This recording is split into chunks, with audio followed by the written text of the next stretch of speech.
Good evening mga kadogo, no? So hindi na ako nakapag-video ng intro kasi biglaan to eh.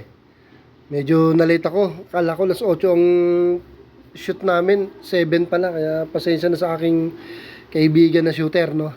Tropa, pasensya na. So ito, second stud ng ating mahal na aso, si Pickles. Right.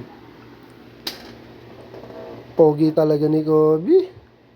Oh, excited na si Kobe ko. Ito si Pickles medyo nagsusungit eh. Ewan ko bakit ganito. Pero pag nasa bayo, ungol ng ungol. Gusto mo pasampa. So ito mga kadogo, medyo late na. Gabi na. Kaya ito, pagtyagaan na lang para matapos nitong second stud session. Makapagpahinga na rin.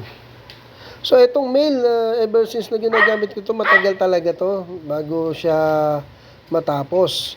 Kaya, ayun, okay na. Nakakabit na, no? And confirm, buga na ng buga talaga. So, good sign yun. Kaya ito nga, dahil sa matagal to, baka hanggang dito na lang muna tayo. Hindi na natin hihintayin kasi matagal tong male bago kumala sa female. Kaya, dito na lang muna mga kadogo.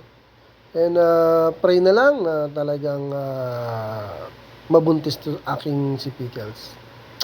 So, thank you sa inyo mga kadogo. Thanks for watching and update tayo. And sa April 10, third session nito. See you soon ulit sa third session mga kadogo. God bless.